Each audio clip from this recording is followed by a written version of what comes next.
The International Hexagon Challenge is the most ambitious challenge in Football Manager. The aim is to win the continental competition in 5 different confederations, as well as the World Cup. So today we're going to embark on the quest to become the greatest international manager of all time. However, we have to start this journey at the bottom, with the lowest ranked FIFA nation, San Marino. From these humble beginnings, we have to work our way up the ladder to a nation that could win us the World Cup. Because this San Marino team isn't capable of that. But if we can get good results against Moldova, Cyprus and Andorra in the UEFA Nations League, we might be able to move up to a better job. Our star player is 6'3" Nicola Nani, who plays for Serie B side Reggiana.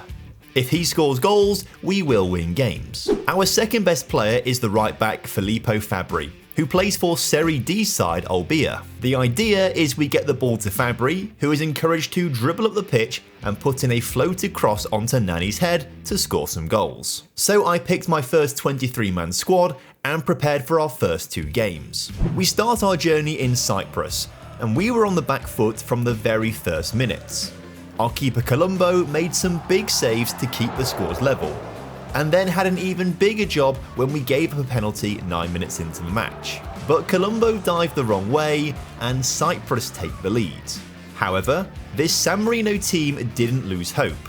We got the ball into the centre circle, and with our wing-backs pushing forwards, we had 4 options. Mulleroni picked out Nani, who beat the defenders and the keeper to score a wonderful San Marino goal, getting us back on level terms. For around 3 minutes, as it was all too easy for Cyprus to beat our defence and take back a 2-1 lead. Then, just before half time, they were able to make it 3-1, scoring a goal that I'm hoping my tactic is going to get us to score in the very near future. Despite the scoreline, we still didn't give in. We put a header over the crossbar early in the second half and were denied by the keeper from a promising one-on-one opportunity. But importantly, we didn't let Cyprus have another clear-cut chance. We may have lost, but we didn't play badly. And anyway, I never thought we'd beat Cyprus. They're a pretty decent side. Moldova, on the other hand, just lost 3-2 at home against Andorra. This is the game that I think we can win. So as we welcome Moldova to San Marino, I was feeling confident. However, it was a cagey game of few chances, and 30 minutes in, it was Moldova who had the first clear-cut opportunity, as they pumped the ball forwards and eventually hit the post. Neither side were able to create much else, with only 3 shots in the first half total. So I took us out of our low block and decided to go on the front foot. This gave our centre mid, Lorenzo Cappuccioni, license to become prime Roberto Baggio, as he dribbled forwards and unleashed a pile driver that almost ripped the net away from the posts, giving us the lead. We then had a couple more decent chances that we just couldn't quite squeeze into the back of the net, as well as being saved by Colombo, who made some very important stops. Going for it clearly works though, because we emerge as 1-0 winners and take our first victory in the International Hexagon Challenge. Given the international calendar though, we now have another month to wait for our next game, which was well worth the wait when we drew 0-0 with Andorra and then lost 2-0 to Moldova, as they got revenge on us for the victory in the previous month. So with Cyprus now only needing 1 point to top the group, we're in a battle for second place. With Nani suspended, I tried a flat back 5 against Cyprus, which didn't work as we lost 3-0 on home soil. I guess that was to be expected. However, Andorra beat Moldova again, meaning we have to beat them to secure second place. We took the lead 23 minutes in, through backup right wing back Di Adario, who was replacing the suspended Fabri. But early in the second half, Andorra got themselves back on level terms from a corner. But Route 1 football saw us get back in front, as Nani rose highest to score. He then should have scored a second goal from a corner, but it goes down as an Andorra own goal, as we win 3-1 and overtake Andorra into second place on head-to-head record. So I have to say, I think our first stint here at San Marino has been very successful. The issue is, international jobs don't come around very often, so we can't really capitalise on how well we've done so far, and we might end up being stuck here for a while. So in the meantime, we need to prepare for the World Cup qualifiers, as we've been handed a very tough group. And by tough group, I mean, I don't think we're going to win a single game tough, rather than it being tough to qualify from. Obviously, Poland destroyed us 6-0 as we had a man sent off to fall to 10 men. And things weren't looking great when Finland took the lead in the first half, and then Rossi shoved over a Finnish player, allowing Timo Pukki to double their lead from the penalty spot. But we got ourselves back in the mix with a nice free kick routine, and then of course the big boy Nani leapt like a salmon to nod in an equaliser in the 94th minute. So that rounds off our first calendar year here at San Marino, and to be honest, I think we've done really well. Again, it's just a shame we can't jump ships because I've not seen another international job become available this entire time. So we carried on where we left off by losing 3-0 to Albania in the first international break of the 2025-26 season. But away at Finland, we did score a goal as Nikola Nani used his height and aerial ability to beat 2 defenders in the air. It's just a shame we also conceded 7 goals. We ended World Cup qualifying with 4 more defeats to finish rock bottom of our qualification group, exactly where we thought we would be. But there are other countries who have also not made the World Cup and as a result have sacked their managers. So I'm going to apply to the Turkey, Croatia, Austria and Honduras jobs. But I don't think we're going to get any of them if I'm honest with you. Sure enough, Turkey, Croatia and Austria all did get back to me with blunt messages saying I'm not the best person for the job. But Honduras, well, that was more promising. Now this really does just highlight how half-baked international management is currently in Football Manager. Literally 5 days after I applied, Honduras offered me the job. No interview process or anything like that. So of course I accepted and I am now the manager of Honduras. They just finished bottom of their group in North American World Cup qualifying. Their best player is RB Salzburg's Albert Ellis, and we need to make use of his 16 pace and acceleration. He's supported by Rigoberto Rivas on the left wing and Luis Palma, who I want to use as a shadow striker. Because to accommodate our best players, we're using this monstrosity. An asymmetric 4-3-3, which uses our best attacking talents essentially as 3 strikers. Also, Honduras don't really have very good defenders, so we are going for a philosophy of we're going to score 1 more goal than you. My first match in charge is a friendly away at French Guiana, a game we really should be winning.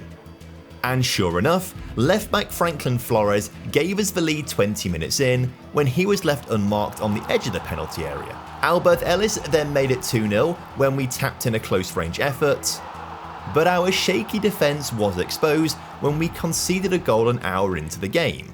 We tried to extend our lead back to 2 goals, but we either sent the ball wide of the mark or their keeper forced a great save onto the post. Eventually though, we were able to score a 3rd goal to put the game beyond all doubt and get off to winning ways with Honduras. The real test would be against Nicaragua in the next match.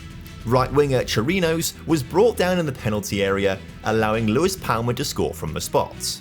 Anthony Garcia then made it 2-0 on the hour mark, and after the goalkeeper spilled a corner, we won the game 3-0 in a far more convincing display.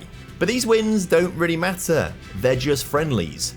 We have to do this in a competitive match. Like in the CONCACAF Nations League, where we've been handed a very nice draw. The competition works in a very similar way to the UEFA Nations League, where there are different tiers for how good each nation is, with promotion and relegation. We're in the top tier, so if we finish in the top 2 spots, we go through to the knockout rounds, where we'll face one of either the United States, Canada, Mexico or Jamaica, who have automatically been given byes into the knockout rounds. If we win it all though, it won't count to our trophy haul, because we need to win the Gold Cup for the top continental trophy. Before we get there though, we have to observe the 2026 World Cup, where incredibly, England go on to win the World Cup by beating Germany in the final. I do like the idea of Thomas Tuchel winning the World Cup for England against Germany. That would be nice. In the aftermath, so many countries have sacked their managers and there are plenty of jobs available. But I think they're either all too good, like Nigeria, Japan or France, or not attractive enough for us, like Jamaica and Curacao. It's time to leap into the 26-27 season and the CONCACAF Nations League. We kicked off against Martinique, and by the hour mark, we were 6-0 up. However, in the final 30 minutes, we did concede 3 goals. So we won 6-3, which really does highlight our philosophy of we'll score 1 more goal than you. Or in this case, I suppose 3 more goals than you. It was a similar story against Curaçao, as Albert Ellis scored a hat-trick to beat the Caribbean side 5-2 at home. We actually kept a clean sheet in Trinidad and Tobago, as we won 4-0 in our most convincing display so far. But then we lost 4-3 away from home at Curaçao, who didn't have as many shots as us, but they just took the opportunities way better than we did. Anyway, it turns out the CONCACAF Nations League doesn't require you to play the other 5 teams home and away, because after just 4 games, 2 of which were against Curaçao, we topped the group and progressed to the knockout rounds in November, where we've been drawn against Canada. At home, you could say we were fortunate. Canada took the lead through Liam Miller 20 minutes in. But shortly afterwards, we were able to score an equaliser against the run of play through shadow striker Lewis Palmer. But early in the second half, Canada's Simon Collin was given a straight red card for a late lunging challenge. And then moments later, they were reduced to 9 men when Samuel Piette was also sent off for a horror tackle. This allowed us to take control of the game and score twice in the second half to win the first leg 3-1. In Canada, we set up to defend, but we couldn't stop the Canadians from scoring a free kick. But we scored from a set piece of our own late on to draw the match 1-1 and progress to the semi-finals in March. Somehow, we've avoided both the USA and Mexico to be drawn against Jamaica in a winnable game. This match is a one-off winner-takes-all event, so we're pretty fortunate it's being played in Honduras. Early on, we had a chance down the near side, with the ball being flashed into Ellis, but his effort ran across the face of goal and wide. So instead we tried from the far side, as Rivas beat his man on the dribble. He then found an open Arriaga, who powered his effort past Andre Blake in goal. We then had a few more chances that we didn't really look like scoring. And whenever we don't score, it gives Jamaica a chance to get an equaliser. But despite getting into good positions, they just can't get a shot on target. So we keep hold of the lead heading into the break. In the second half though, we started to mess up.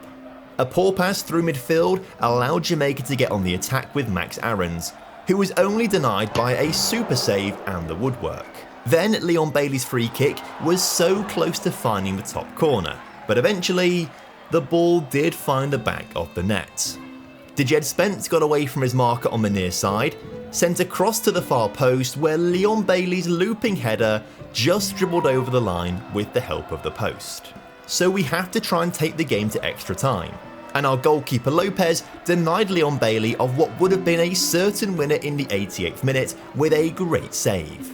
But from the resulting corner, Kevin Lambert squeezed his header past the keeper to give Jamaica the win in the dying moments. It's frustrating to lose in the manner that we did, but I think we've done a great job. We got to play Mexico in the 3rd-4th place playoff, and as you would expect, the Mexicans spanked us. They were winning 4-0 before they made changes in the second half that allowed us to score a late consolation goal. So although we've come 4th in the Nations League, I don't think we're going to have enough time to turn that 4th place into a 1st place in the Gold Cup. Because this summer we get our first chance to compete for one of the 6 trophies that we need to win to complete the International Hexagon Challenge when we enter the Gold Cup, where we should qualify from our group. Martinique were easy to beat, with left winger Rivas and striker Ellis both getting on the score sheet in a 4-1 victory. Against Mexico, we took the lead 20 seconds into the game thanks to Chiros's powerful effort, only to concede 110 seconds later to an even more impressive goal. The game then turned into a back and forth, with Mexico scoring, and then us scoring, and then Mexico scoring, and then us scoring. Although I will say our goals were taking heavy deflections, so we were quite lucky to score them. And either way, Mexico did score a late winner to make it 4-3 on the night. This means we have to beat El Salvador to guarantee 2nd place in the group. So to win, we need to go to war. Or maybe that's not the message I should be sending to both sets of fans. They literally did go to war with each other in the aftermath of a World Cup qualifying match between the 2 countries in 1969. The game was turning into a real stalemate though, as neither side could create clear-cut opportunities. So we thought a draw was incoming, until the 80th minute when we nodded ourselves in front from a corner. And to make sure we won the game, we scored a second in the 91st minute to reach the quarterfinals, where we'll play against the United States of America. And although it took 44 minutes, the inevitable came to pass. The USA scored first. We had a moment of hope early in the second half when we did equalise, but the quality of the USA shone through as they shut the game down and scored twice more to win the game and knock us out. I have to keep reminding myself that Honduras is just a stepping stone, but I'm getting pretty attached to this team, and I was quite annoyed that we ended up losing. Especially because Canada went on to win the entire tournament and we beat them in the Nations League. Even more annoyingly, Mexico and the USA didn't sack their managers for not winning.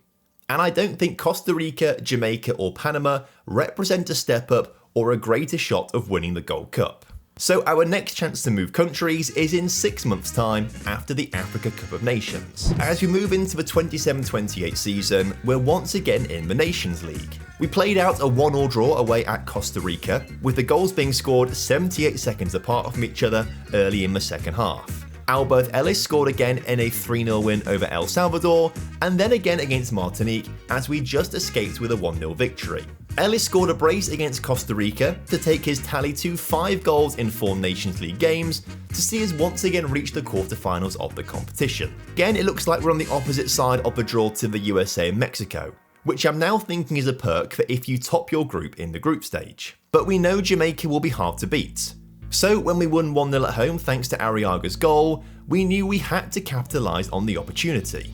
But in Kingston, Jamaica were just too strong, scoring 4 times in a 4-2 victory to knock us out 4-3 on aggregate in what could be our last game in charge of Honduras.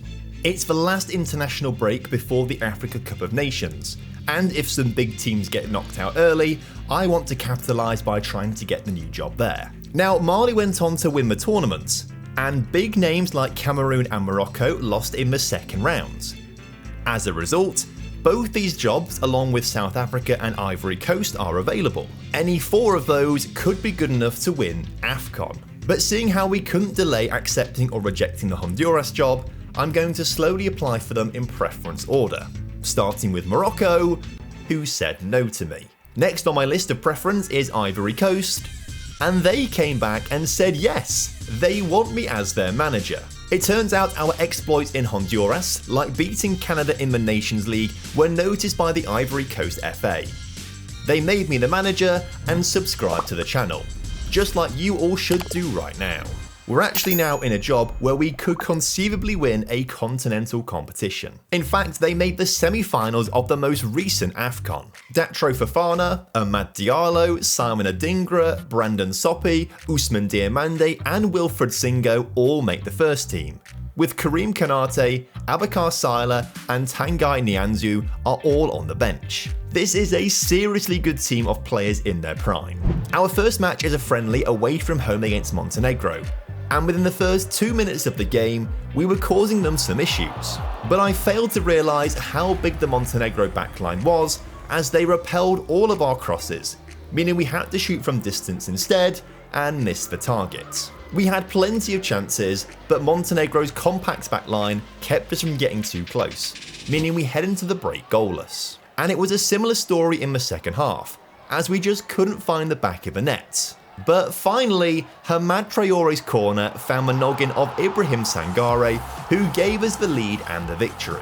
If we can keep attacking as well as we did against Montenegro, but just tidy up our finishing, I think we could be unstoppable. So as we head into the 28-29 season, we join World Cup qualifying, where we've already won 2 games prior to my arrival. Datro Fofana and Amad Diallo scored the goals in a 4-0 convincing win over Equatorial Guinea, before Adingra scored twice as we beat Niger 5-1 away from home to extend our lead at the top of the World Cup qualification group. Confusingly, at the same time as World Cup qualifying, we also have AFCON qualifying.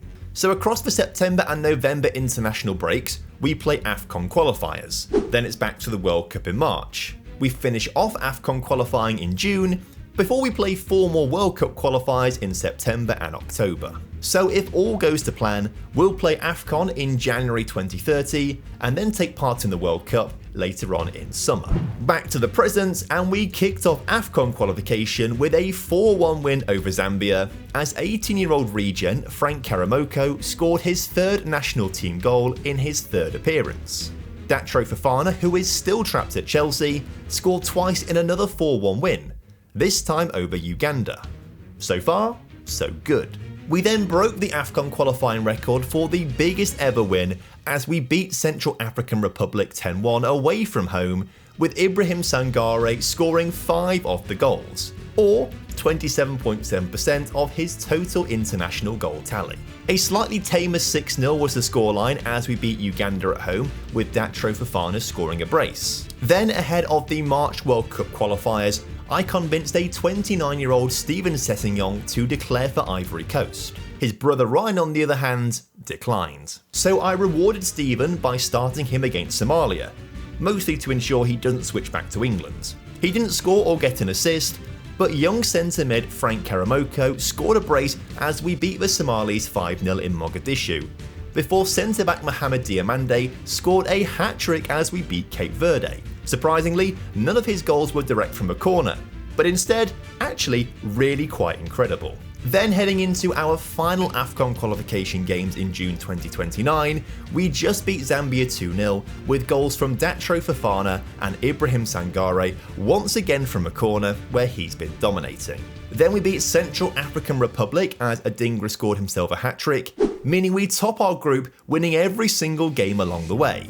Although it was only ever going to be Zambia that could have caused us some issues. I was concerned when it said we hadn't qualified, but that's because we're hosting the tournament, so automatically qualify anyway.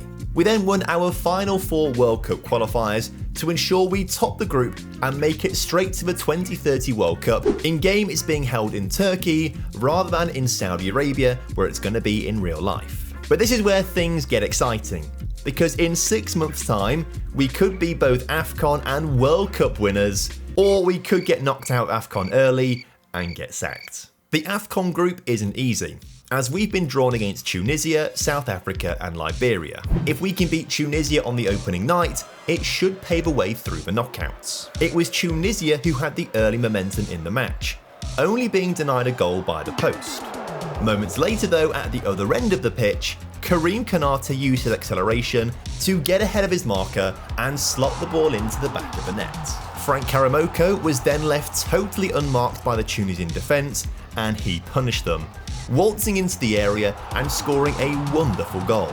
30 minutes into the match, we were given a penalty, as a Tunisian shoved our man over and Adingra obliged from the spot. Then just before half-time, Amad Diallo's corner was cleared, but no one thought to watch him, as we recycled the ball back to him, giving him all the time in the world to score our 4th of the game. That did cause us to switch off slightly, because straight from the restart, Tunisia raced to the other end of the pitch, put a cross in the middle, and scored from a header. And then they made use of a great set-piece routine to reduce the deficit to just 2 goals. So with 6 goals in 45 minutes, we need to stay calm in the second half. So I got us to sit back more and rest up for what's hopefully going to be a very long tournament. And because we shut the game down, neither team really had any chances. So we see the game out as 4-2 winners and get 3 points on the board.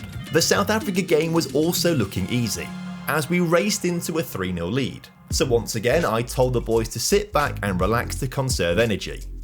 As a result, South Africa did score a consolation goal, but a 3-1 win means we are already qualifying for the knockout round. Because of this, I rotated the entire team for the game against Liberia, and our backups won 6-1, meaning I can be confident that I can rely on them when needed. Heading into the second round, we've been drawn against Congo, and luckily they aren't that good. So with a mostly full-strength lineup, we battered them 7-0 to get to the business end of the tournament. In the quarterfinals, we're up against Morocco, and based on FIFA rankings, they are the second best team in Africa. Morocco's deep free kick was well defended, and it allowed us to race up to the other end of the pitch, building down the near side, but the eventual close-range shot was saved. 20 minutes in, we played the ball across the edge of the attacking third to Hamad Traore, who's replacing the injured Adingra. and he justified his selection with his powerful effort giving us the lead. We then tried something clever from a free kick, giving the ball to Diallo, who tried to dribble into the penalty area. However, despite it looking like a clean tackle, the referee gave us a penalty, which Datro Fofana went on to score. So at the break, we hold on to an important 2-0 lead, which we quickly made a 3-0 lead. Amad Diallo's free kick wasn't cleared very well, which allowed Soppy to turn, shoot, and see a massive deflection take his effort past the keeper. But we can't get complacent now, especially when Sila gave away a penalty just after the hour mark, which Morocco scored with a cheeky Panenka. So once again, I told the boys to sit back, take it easy and waste as much time as possible to see the game out. And they obliged. We win the game 3-1 to make it to the semi-finals. Here we're taking on Ghana for a spot in the final where we could face Angola or Cameroon. However, Ghana are not just the highest ranked team in Africa, they're the 12th ranked team in the world. So this is going to be so difficult. But we are the host nation of AFCON, and we have a full stadium of our own fans who almost went wild when we just missed a chance early on. But from the resulting corner, Sila got on the end of it and headed us in front. We had a couple of other chances, but they were from distance and didn't really trouble the keeper. So we hold on to an important 1-0 lead at the break. We came out the blocks fast in the second half. Kouakou found a defence-splitting pass through to Adingra, who found an open Konate in the middle to double our lead.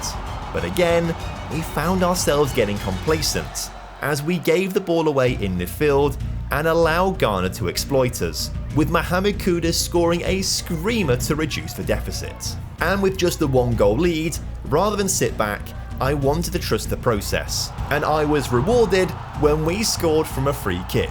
So now we have a 2-goal lead again, now is the time to shut the game down. Although this time, we were able to score from a corner. As a result, Ghana completely fell apart, so we were able to score a 5th goal on the night to win the semi-final 5-1.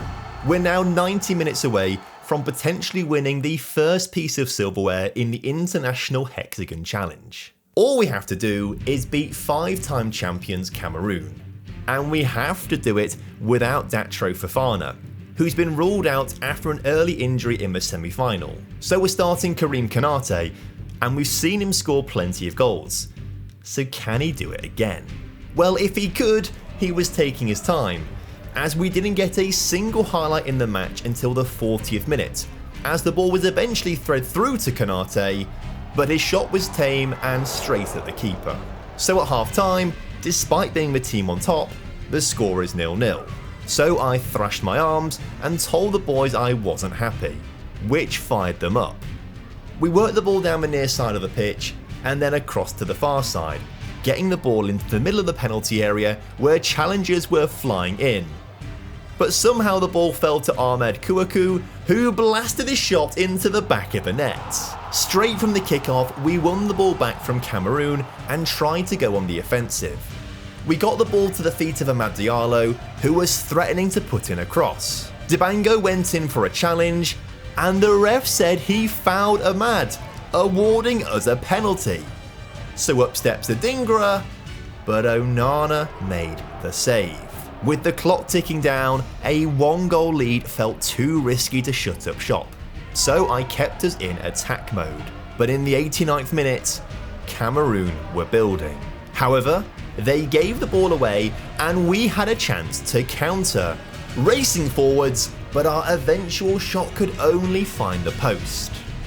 Luckily, it didn't matter.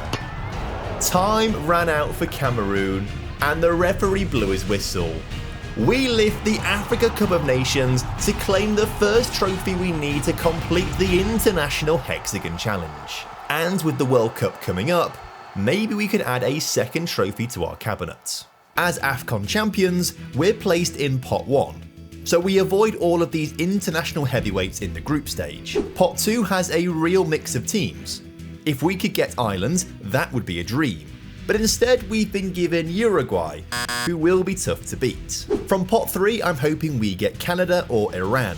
but instead we're up against Serbia, who are another strong side. From pot 4, I would love to get Honduras, who of course were the country we managed before moving to Ivory Coast. But the dream is crushed when we get Panama instead. If we want to make it out of the group, we have to beat one of Uruguay or Serbia, and that is going to be really tricky. So to test ourselves, I went ambitious in our pre-tournament friendlies. We suffered a 3-2 defeat when we travelled to Ecuador to try and help prep for Uruguay, but we did beat Switzerland 3-1 in our prep match for Serbia. So at least we finished the friendlies on a high. I'm taking a gamble against Panama, playing the second string team. And as you can see from the tactics screen, I took the screenshot after that match.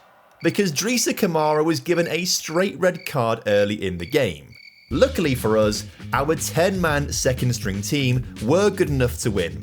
Karim Konate scored our first before Hamad Traore doubled the lead. Tanguy Nianzou scored from a corner to win our opening game of the tournament 3-0. At the same time, Serbia beat Uruguay 3-0 as well. We switched back to our first string squad, hoping they'd have enough energy to beat a tired Serbia, but Mitrovic gave the Serbs the lead early on. However, we pounced on a defensive mistake just before half-time to level the scores before Datro Fofana scored his second of the game on the hour mark to take the lead. But Serbia found an equaliser 10 minutes from time to draw the match 2-2. Uruguay thrashed Panama 4-1, meaning it's winner takes all in the final group stage game, where we're up against a very strong Uruguay side. The South Americans had the first chance of the match, passing the ball through to Matias Arezzo, who put his shot in the back of the net. Shortly afterwards, we came on the attack down the near side, the ball finding the feet of Adingra, whose deflected shots beat the keeper. But the keeper then did make an incredible save to deny Amad Diallo's free kick, before watching a headed effort over the crossbar from another free kick routine. At the break, the scores are level, which actually works for us. As it stands, we're qualifying from the group. A second goal would give it a lot of breathing room though, so it was agonising to see Datro Fofana hit the crossbar and another effort go just over the top from a set-piece routine. So when Uruguay messed up at the back and gave us the ball, we knew we had to capitalise. We found a defence-splitting pass through to Singo, whose low cross hit a defender and bounced into the back of the net. So from here we sat back and looked to waste as much time as possible to see the game out, putting bodies on the line to stop Uruguay from scoring an equaliser. They had multiple chances to score, but somehow, every time they just couldn't get the ball across the line. Until they did. Matias Arezzo scoring a wonderful goal in the 95th minute. But it was too little, too late. We draw 2-2 and qualify from the group in second place. And that set us up against Ecuador in the second round, who of course beat us in a pre-tournament friendly. So I want revenge. But the game didn't start well when Ousmane Diomande turned the ball into his own net 25 minutes in. But moments before half-time, Frank Karamoko got us back on level terms. Then Amad Diallo scored a wonderful effort through a crowd of people to give us the lead. But in the 91st minute, Ecuador got themselves an equaliser. So we thought we were heading to extra time, until Hamad Traore was in the right place at the right time to make it 3-2 in the 92nd minute and send us through to the round of 16. Here we've been drawn against the USA, where the winner takes on Serbia after they beat Italy in extra time. But Folarin Balogun scored for the USA 37 seconds into the match, and then the US grabbed a second goal from a corner 7 minutes in. It took a long time for us to get back in the game, but early in the second half, we were given a lifeline when Datro Fofana was brought down in the penalty area and the referee pointed to the spot. Datro went on to score, getting us back in the game. But Wilfred Singo was then sent off for a second yellow card, and being reduced to 10 men was just too much. We lost 2-1 in the round of 16 and crash out of the World Cup. To be fair, I don't think anyone was really expecting us to go on to win the World Cup with Ivory Coast. We just had to win AFCON with them, and that's what we did. France went on to win the World Cup, beating Germany in the final. And this is where things get exciting, because there are now lots of really good jobs available, including the France job, as Thomas Tuchel has resigned following his World Cup victory. Now, you might think I'm crazy for saying this, but my preference is actually South Korea. That's because the Asian Cup takes place in 6 months' time, and surely South Korea are one of the favourites to win that. If we can win AFCON and the Asian Cup within 12 months of each other, that would be huge. But they said no to me, and I'm actually a little bit shocked by that. I mean, who wouldn't want me as their manager? And at this point, it's now just England and New Zealand left available. And England also rejected me. So now I don't really know what to do. Other than ask you very politely to subscribe to the channel. We're on our way to 250,000 subscribers, which is just absolutely crazy. So if you've not pressed that subscribe button yet, I will love you forever if you do. It feels sensible to stay in a job. So we've played 4 AFCON qualifiers at the start of the 2030-31 season. Then we witnessed Iraq win their 2nd Asian Cup in a row, with South Korea knocked out in the 2nd round. I promise you I'm not bitter, but I reckon I could have done a better job than that. I would have won it for them. Australia also lose in the round of 16, and Japan lost in the quarterfinals. As a result, both jobs are now up for grabs, so I applied for both. And they both wanted me to take the job. But because Japan are 16th in FIFA rankings, I feel they present a better chance to win the Asian Cup. So we're heading to Japan. Their star player is 21-year-old left winger Nikita Bita, who plays for PSG. He's supported by 30-year-old Takefusa Kubo, who's a great playmaker, but might not be around for the next World Cup or Asian Cup. So my hopes are pinned on striker Makoto Azuma, who plays currently in Saudi Arabia, but looks like the ideal striker to score a hatful of goals. In fact, I've actually picked a very young Japanese team so we can get them to gel nicely together over the next 4 years, ready for the Asian Cup, when they're all going to be in and around their primes. But after carefully curating my team for about 90 minutes, the under-23 coach took them all to play and registered them in his squad before I could register mine. So I just used what my assistant manager recommended instead, which was a bunch of old guys. So my first game in charge was a friendly against Morocco, and thanks to an own goal, plus Tabita scoring late on, we won the match 2-0. The friendly against Senegal was trickier though. They played better football than Morocco and earned themselves a 1-1 draw. But because this wasn't the squad that I wanted, it didn't really feel like my debut. Heading into the 2031-32 season, we take part in the East Asian Football Federation Championships, which is literally just 3 games against China, South Korea, and North Korea. This time I can actually play my preferred team as we look to play it out from the back. Kubo scored 6 minutes into our game against China to give us the lead, before PSG's Nikita Bita scored in the second half to secure a 2-1 win. Centre-back Takahashi scored a beautiful goal from the edge of the area that any striker would have been proud of, let alone a centre-back. Actual striker Izumi then scored in the second half to beat South Korea 2-1. The other centre-back Asai scored from a corner before both centre-mids found the back of the net in the final 5 minutes of the match to beat North Korea 3-0, meaning we win the East Asian Football Federation Championship. This feels even less significant than the UEFA Nations League. We also aren't taking part in World Cup qualifying, because Japan are hosting the tournament, which means there's not really a whole lot for me to do right now. So we actually enter the 2032-33 season pretty quickly.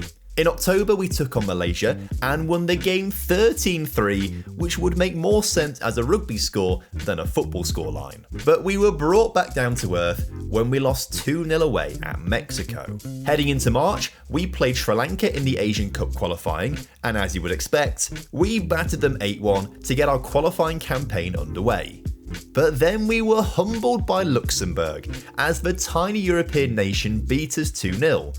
A very frustrating defeat. We got back to winning ways against Singapore in our next Asian Cup qualifier with a thumping 5-0 victory. And we also scored 5 goals in our next game. But that match is way more impressive, because we scored 5 goals in a friendly away from home in Brazil. Actually against Brazil, not some low-ranked nation at a neutral venue in Brazil, the actual Brazilian national football team. Now you may need to ignore the fact that Brazil scored 4 goals of their own. Our defence wasn't great. But we did just beat Brazil in Brazil 5-4. So because Luxembourg beat us, does that mean Luxembourg are better than Brazil? But they were the only 6 games that we played this season. It turns out without World Cup qualifying, we don't get any replacement friendlies because every other country is playing World Cup qualifiers. So we start our 10th season with a 6-1 victory over Bangladesh and a 4-1 victory away at Singapore. Those results mean we've qualified for the Asian Cup with 2 games to spare. But now our attention shifts to the 2034 World Cup, which of course we're hosting. Iran are one of the best international sides in Asia. So when we beat them 4-2 in a friendly in Iran, it really boosted our confidence. Then we got some practice in a competitive environment by once again taking part in the East Asian Football Federation Championship.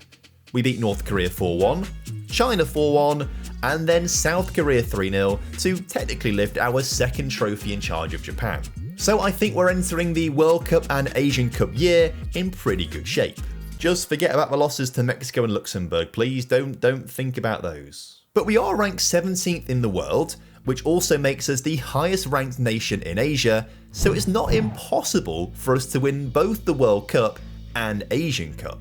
We've been put into pot 1 for the World Cup draw, meaning we avoid the best teams in the world. From pot 2, I want either Islands because they're pretty easy to beat, or our former nation Ivory Coast, but we get Senegal instead.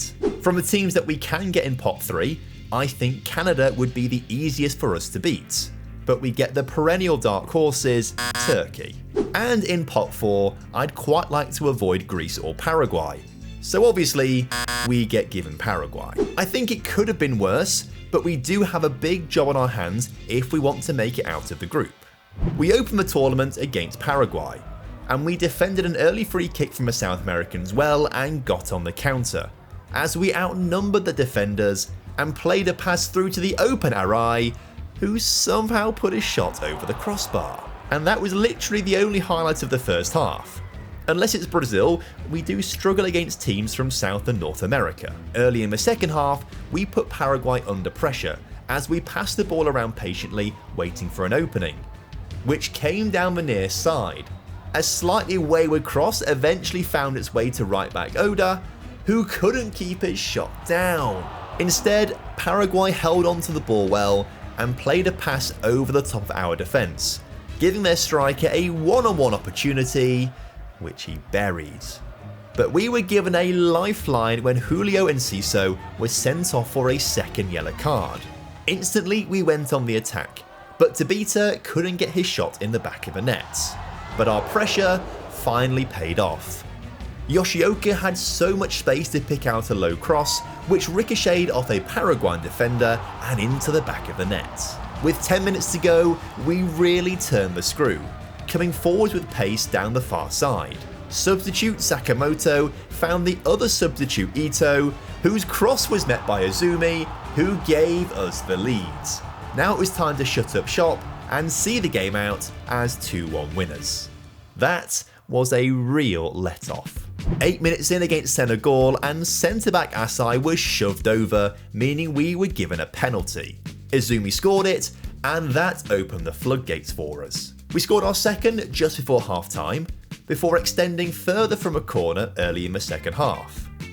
Our fourth goal actually went down as an own goal, which feels pretty harsh, but Tabita scored not long after to make it 5-0. Senegal then did get a consolation goal, but in the 88th minute, it didn't really matter. It also means us and Turkey have qualified from the group. So controversially, I rested most of our lineup against Turkey to rest the starters for the knockouts. We came back from 3-1 down at half time to look like we were going to win 4-3, only to concede in the 95th minute. But the draw means we top the group and in theory have an easier route to the final. It certainly started that way as we were drawn against Algeria in the second round. Takashi Asai scored from a corner before Izumi scored a great goal from open play to win the match 2-0.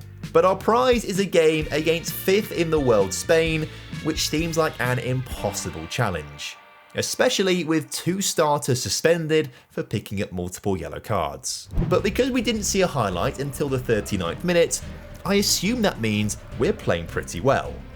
So well in fact, that we should have taken the lead. I don't know how we missed. So we thought we were heading into half time with the scores level. But in the 47th minute, Lamine Yamal scored a really tidy goal to give Spain the lead in what's been a really close game. But in the second half, Spain were able to flex their muscles and start to dominate. With some great passing that we just couldn't quite break up, led to a shot from the edge of the area coming off our defender and into the back of the net. But we had a lifeline in the 80th minute when Gavi was given a straight red card, and we almost scored from the free kick that followed. But from the resulting corner, we did actually score, as centre mid Ichanos placed his shot perfectly.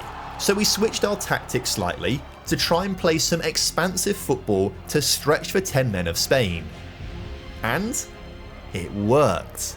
Yoshioka had so much room down the near side to pick out a perfect cross to our substitute Arai, who got us back on level terms in the 90th minute, sending the game to extra time.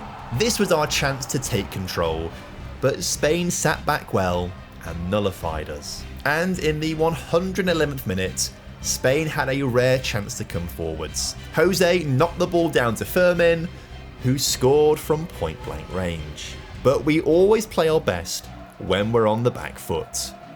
Matoba beautifully dummied the ball, allowing Miyazaki all the room in the world to run into the penalty area and score the goal to take the game to penalties. The issue is though, I've already taken off a lot of our best penalty takers, and it showed when we missed the first spot kick. Pedri stepped up for Spain, but had his effort saved. So this allowed Matoba to give us the lead, but Rafa Marin equalised for Spain. Sakamoto sent the keeper the wrong way, but so did Medina for Spain. Miyazaki, who got us to the shootout, scored his penalty, but so did Nico, meaning we have to score our 5th kick, which is exactly what we did. If Spain now failed to score, we win. So up steps Fermin, who keeps Spain in the game. Now we're in sudden death, and we just score as the ball goes in off the crossbar, but Spain keep the pressure on us with a goal. We then score the perfect penalty into the bottom right corner of the goal, but Spain's effort wasn't too bad either. Kondo then put his spot kick perfectly into the top right corner, piling on the pressure for Spain, but also our goalkeeper, who pushes the ball into the back of his own net. Yoshioka then buries his efforts with our 9th penalty, but so does Rios for Spain. So up steps centre-back Asai, who had his effort pushed onto the crossbar. If the Spain keeper now scores, Spain win. I am absolutely heartbroken. We played so well. You know what really makes me cross though? If we'd been on the other side of the World Cup draw, I reckon we could have won the whole thing. Because Mexico went on to beat Ireland in the final.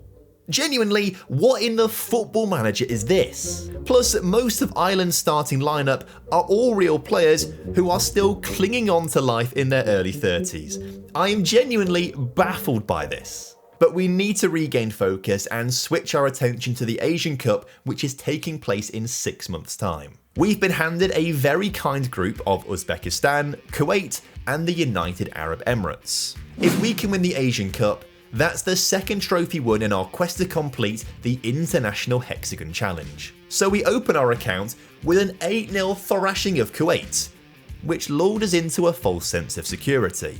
Because I rotated the entire team for our match against the UAE, where they took the lead 48 minutes in. And it only got worse for us when they doubled their lead just 4 minutes later with a very similar looking goal. But we play well under pressure, and we got a goal back in the 70th minute, and then with the clock ticking down, we scored the equaliser in the 88th minute to earn a draw. Learning from our mistakes, we went back to the first string team against Uzbekistan and won 4-1, letting out a sigh of relief when the full-time whistle was blown. We top the group on goal difference and head to the knockouts. Here we're up against Oman and feeling pretty happy that we're on the opposite side of a draw to South Korea, Australia, Iran and reigning champions Iraq. We got the job done in the first half against Oman, as we scored 4 goals before the break to take control of the game. We then rotated quite a lot at half time to ensure players were well rested and to avoid yellow card suspensions. But that did allow Oman to score a consolation goal. But the win sets us up against Qatar in the quarterfinals as we get to the business end of the tournament. Qatar might be hosting the tournament, but we didn't let the majority Qatar crowd get to us. We showed no mercy as we scored 3 goals without reply to reach the semi-finals of the Asian Cup, where we've got a rematch against the United Arab Emirates, who we drew with in the group stage. This time I will not be rotating the team much. You see, we have 3 key players on yellow card warnings. If they pick one up in the semi-final, they'll miss the final. So I'm dropping all of them for this game to make sure they can play the final, which I'm pretty sure we're going to get to. Right? Well, it was a cagey game of few chances, with neither team looking like they were going to score. To get a goal, it would take a moment of madness. Like when our goalkeeper hoofed the ball all the way up the pitch to Azumi, who was totally unmarked, allowing him to bear down on goal and put his effort past the keeper. He really should have had a second goal when he capitalised on a defensive error, but instead put his effort wide of the mark. At least we have the lead at the break. But the UAE, who I have really underestimated, battled hard in the second half, not allowing us to get clean shots on goal or decent crosses into the middle. So whenever we did get a chance, we snatched at it and didn't trouble the keeper. But in the 83rd minute, after a series of substitutions, Yuhei Ito broke through the UAE defence and scored the decisive second goal we needed. And we did need it, because moments later, the UAE split our defence and scored a goal of their own. So at this point, I chose to shut the game down and see things out. But it also helped when we were given a penalty following an infringement from a corner, which we scored to give ourselves back a 2-goal lead. That gave us confidence and destroyed the UAE, because we won the ball straight from kickoff and scored a great goal on the break to win the match 4-1 and get ourselves to the Asian Cup final, where we'll be taking on Australia, who we turned down the chance to manage to take the Japan job instead. So actually, it all comes down to this game to decide if we made the right choice 4 years ago. In the first minute, we had a great chance to score following a cleared corner, but the eventual shot was sent behind for another corner. And this time, we got closer. The ball was cleared off the line and away, but we were able to recycle the ball out to Yoshioka, who put in a low cross, deflected off a defender into Azumi, who just couldn't miss. But our joy quickly turned into despair when centre-back Takahashi was sent off for a second yellow card in the 21st minute. But if anything, that galvanised our players. With Australia sitting in a compact low block, it gives us loads of room out wide to pick out the perfect cross for Azumi to double our lead. And Australia didn't learn from that, once again leaving acres of space for Yoshioka to exploit and put a ball into the 6-yard area for Azumi to score his hat-trick.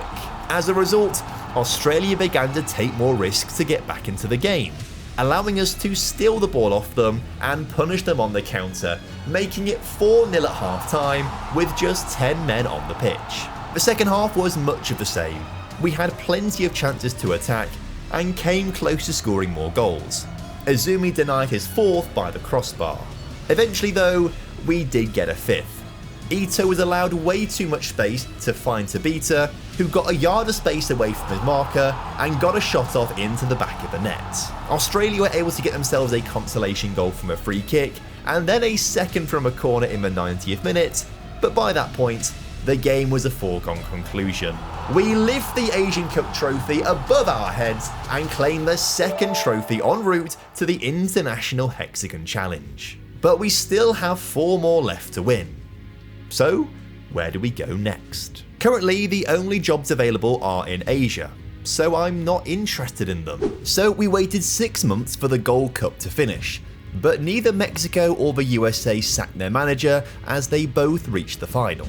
Which means our next best chance of getting a job is after the European Championships and Copa America next summer. So I actually took the decision to resign as manager of Japan, mostly so I can holiday all the way through to next summer, but also so I don't feel guilty about ruining the international careers of a few Japanese regions. So 12 months later, Portugal win the Euros, with big hitters like England, France and Germany losing in the quarterfinals.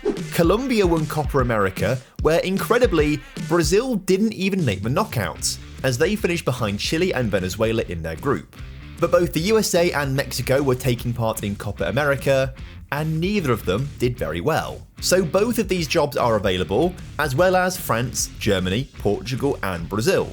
So I feel a little bit stuck.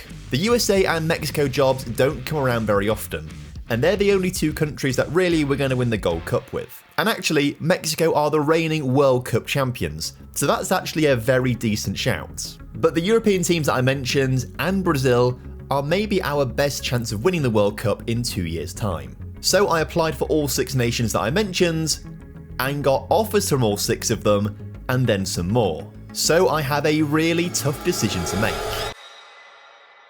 And in the end, I chose Mexico. Before you scream, hear me out. They are of course the reigning World Cup champions, which counts for something. Striker Luis Manuel Robles was also the runner-up in the 2035 Ballon d'Or, and won the Premier League with Liverpool. Goalkeeper Enrique Maximiliano Vite has won the World Golden Glove Award, and they have Real Madrid starting centre-back in Angel Parra.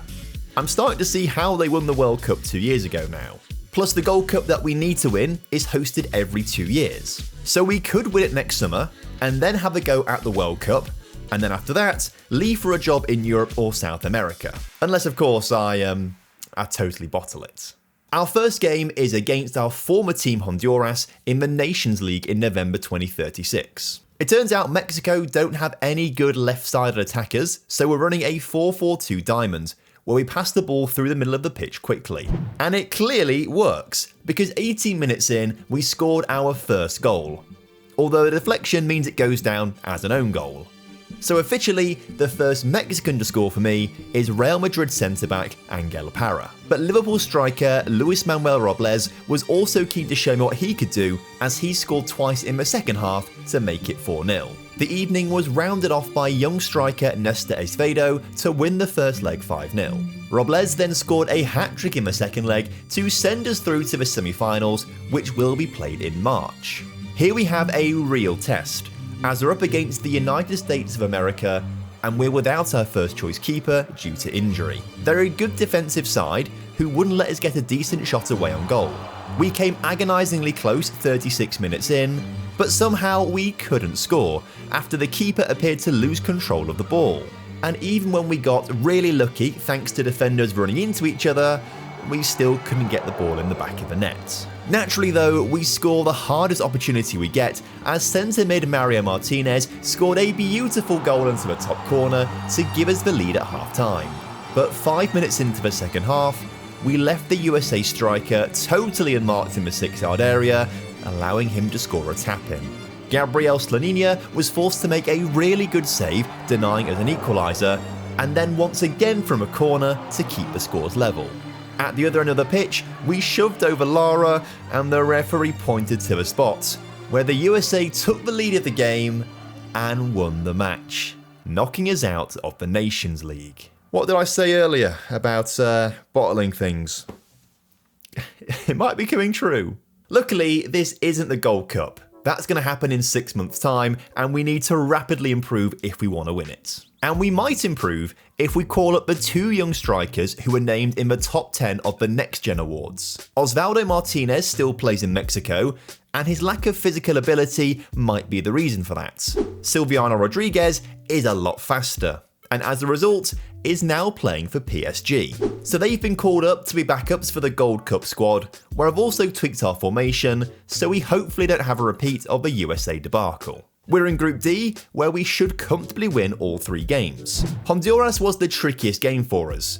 But Luis Robles showed the young strikers how it was done as he scored a brace in a 3-1 win.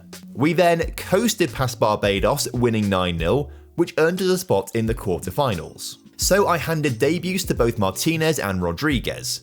And it was Osvaldo Rodriguez who took the opportunity with both hands as he scored himself a hat-trick against Suriname in a 5-1 victory to ensure we topped the group with 9 points. I then started them both again against Haiti in the quarterfinal, as I stuck with a rotated lineup.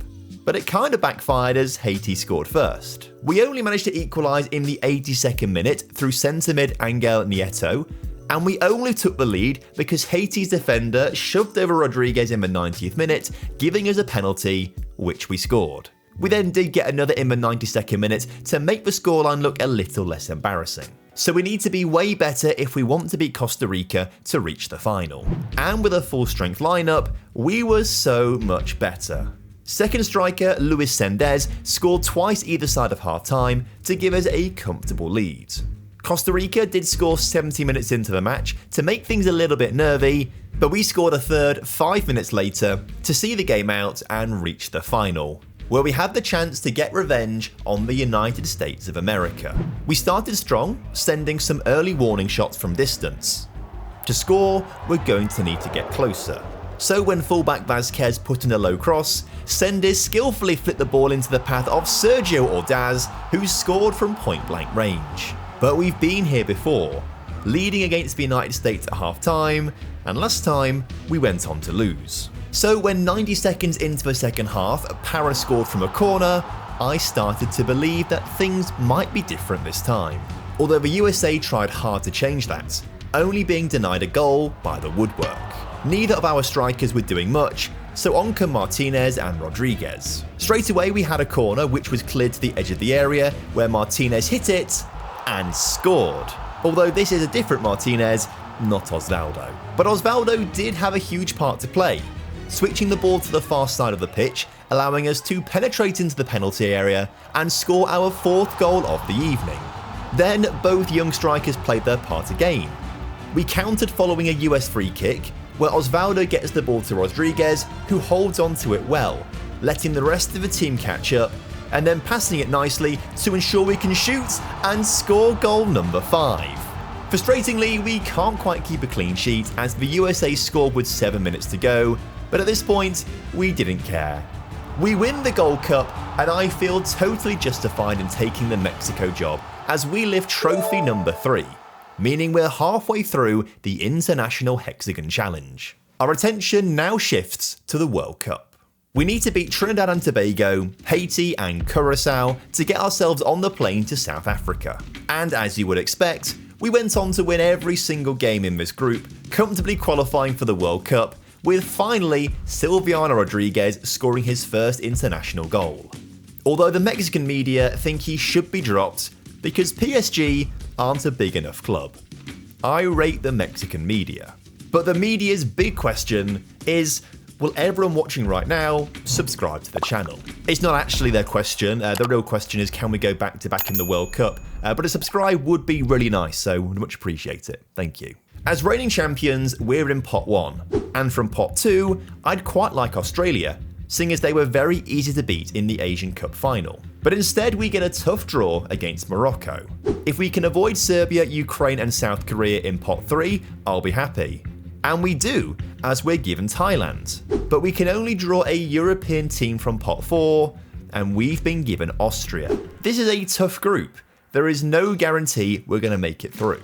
But we surprised ourselves when we thrashed Austria 4-0 on the opening night, as Luis Robles scored himself a hat-trick to put his name firmly in the Golden Boot race. This gave me the confidence to rotate a lot of the team against Thailand, where young backup strikers Silviano Rodriguez and Osvaldo Martinez both got on the score sheet. And then switching back to a stronger lineup for Morocco, we once again won 4-0, which means we had the most dominant display in the group stage. Maybe going back to back isn't as impossible as we thought it might be. This sets us up against Ukraine in the second round, where after 90 minutes the scores remain 0-0. But in extra time, we came alive and scored 4 goals in a 12-minute period to eventually win the game 4-0.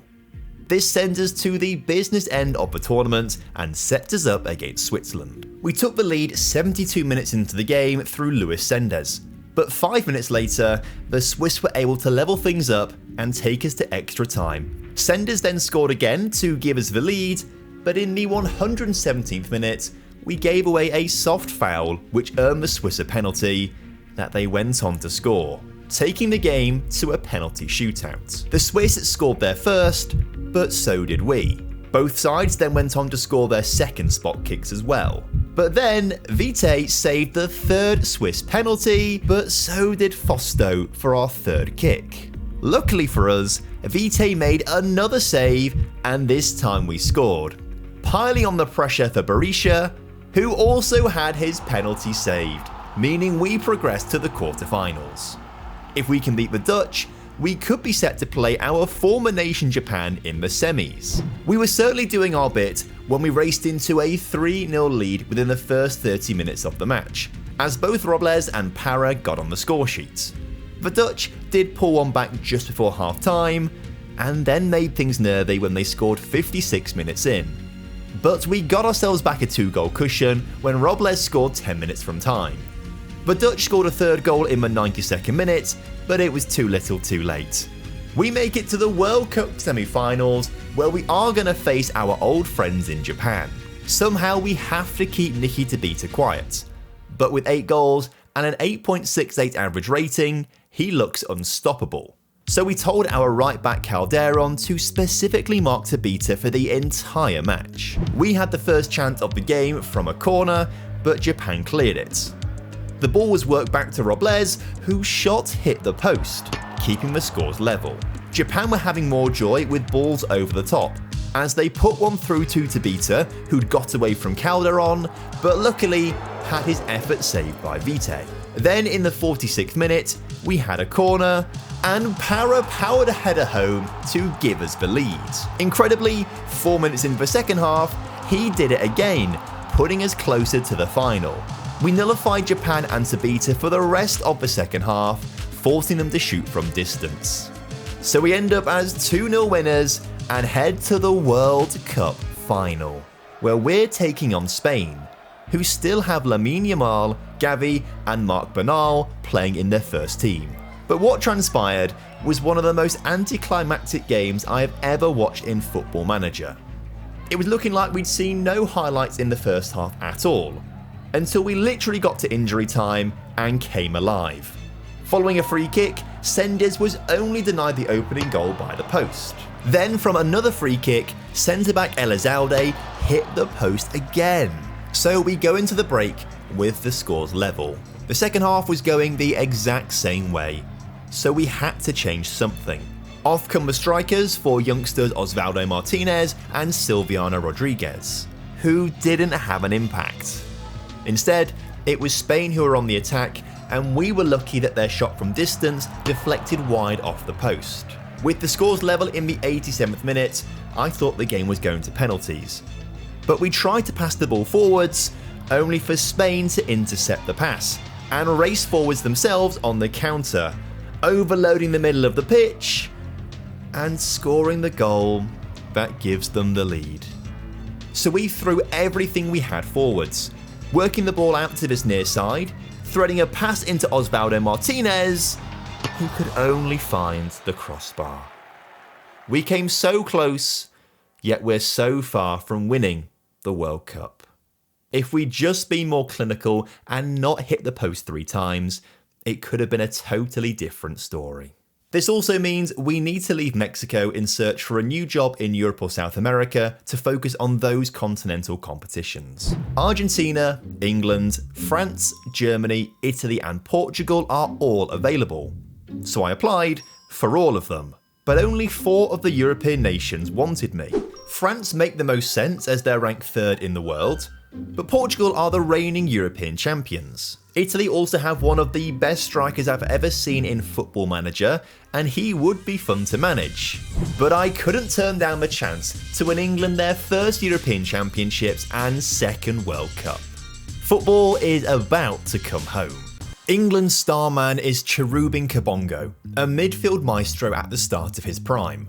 Kamal Mir is one of the best wingers I have ever seen in Football Manager, and I reckon he's going to get us a ton of assists. And with Ryan Rees leading the line, he should fire us to victory. But at 29 years old, will he still be around for the next World Cup? In fact, there are quite a few England players I'm going to have to phase out as we prepare for the European Championships.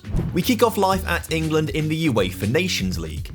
We travelled to Amsterdam and saw Kamil Mir score a hat-trick from the left wing to earn us a 3-1 victory. Centre midfielder Sebastian Wassell scored our first goal at Wembley against Slovakia before Mir added another goal to his haul in September's international break. In October, striker Ryan Rees got the game's only goal against the 2034 World Cup runners-up Ireland, and then backup left winger Nat Wallbank scored twice away in Slovakia to make it 4 wins from 4.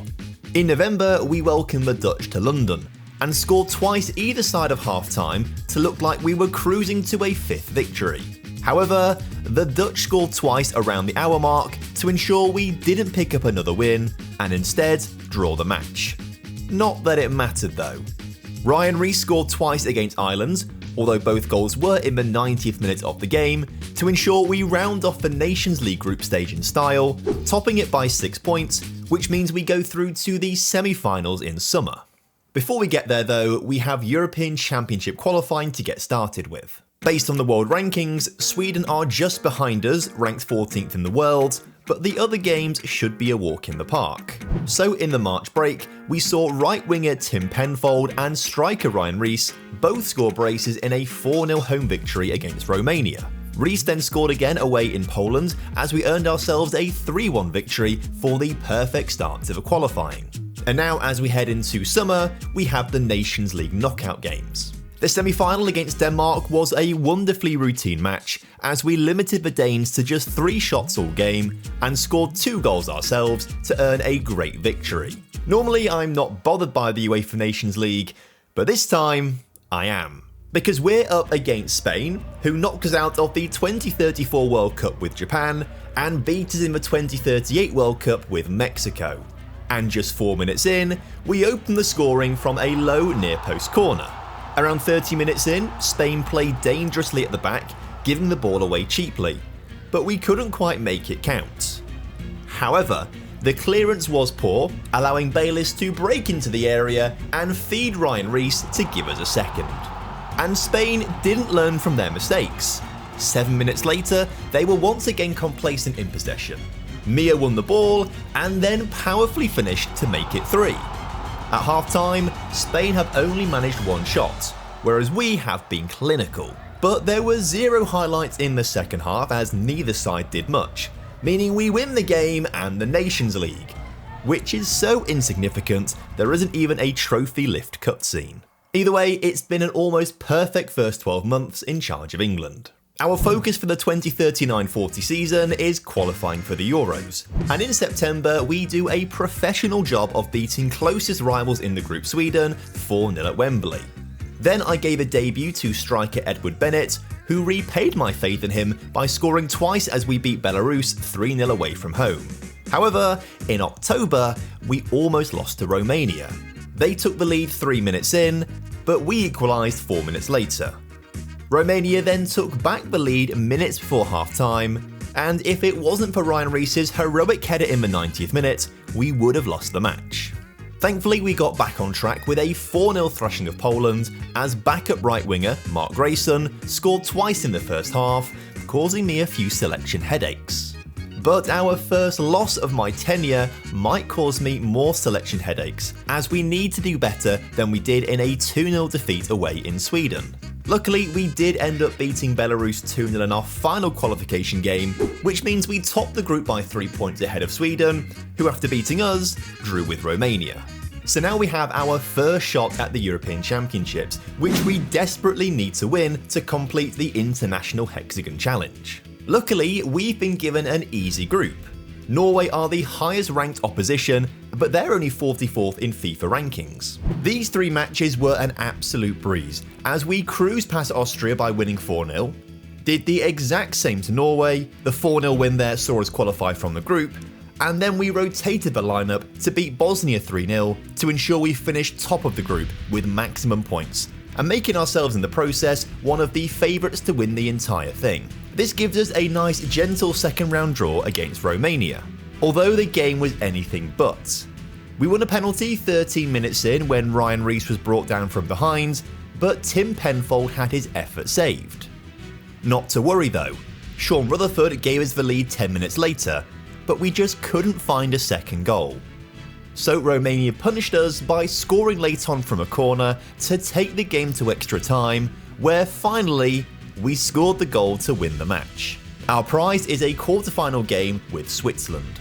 And this time we did play to our usual high standards, with Ryan Rees scoring twice either side of half-time before Sebastian Moiselle wrapped up a 3-0 victory in the 75th minute to send us to the semi-finals, where we'll be taking on my personal rivals, the world champions, Spain.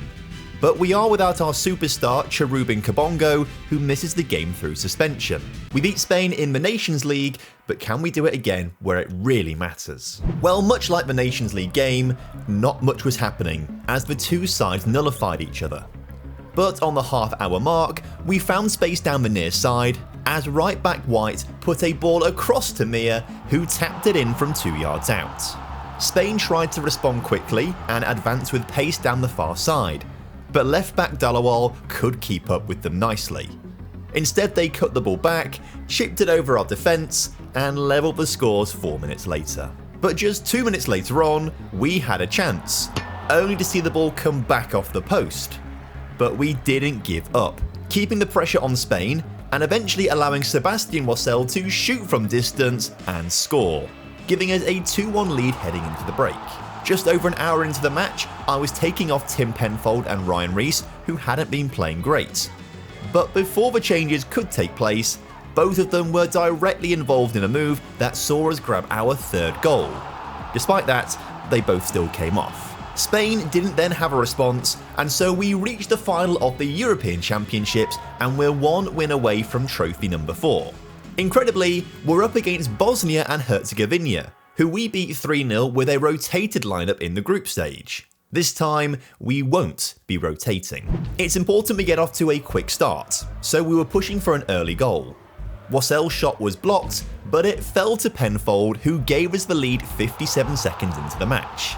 This is going to be easy. But this Bosnia side has improved quickly over the tournament. Just 5 minutes later, they floated in a cross, hit the post, and then scored from a rebound to make it 1-1. Clearly rattled, we then squandered a few golden opportunities, but took advantage of Bosnia sitting narrow to get the ball out wide, into the 6-yard area, and then score amongst the confusion. But once again, Bosnia came back at us down the far side of the pitch, floating across into the far post, nodding it down, and levelling the scores for a second time. So we head into the half-time break, even Stevens. Luckily for us though, Bosnia can't clear a corner, as the ball fell to the feet of Moiselle, who side-footed the shot into the back of the net 52 minutes in. And when Bosnia didn't respond, I thought it would be sensible to shut the game down, meaning we didn't see any more highlights. Until the 81st minute, with Matt Wallbank putting the game beyond all doubt and winning England their first European Championships, moving us ever closer to completing the International Hexagon Challenge. But now I have a real dilemma. Over half our squad is 28 or over, meaning they'll all be at least 30 years old for the World Cup. Some of these players in that time are going to have a big drop-off, meaning they will need to be replaced. It's just that, as the England manager, I am very aware from a national pool of players that there aren't many good youngsters coming through, especially ones that will be ready for the World Cup in 2 years' time. Spain and France in particular do have younger squads, which may present a better opportunity to win the World Cup. So, do we jump ships? Of course not. We have to stay with England and bring football home. So as we head into the 2040-41 season, we're back in the UEFA Nations League. In September, Sean Rutherford scored his 10th England goal as we beat Croatia 2-0 before Ryan Rees scored the game's only goal against Portugal. In October, Tim Penfold helped us beat Czechia 2-0, But this time we couldn't find a way past Portugal, as we could only manage a 1-1 draw at Wembley. Luckily, we got back to winning ways in November.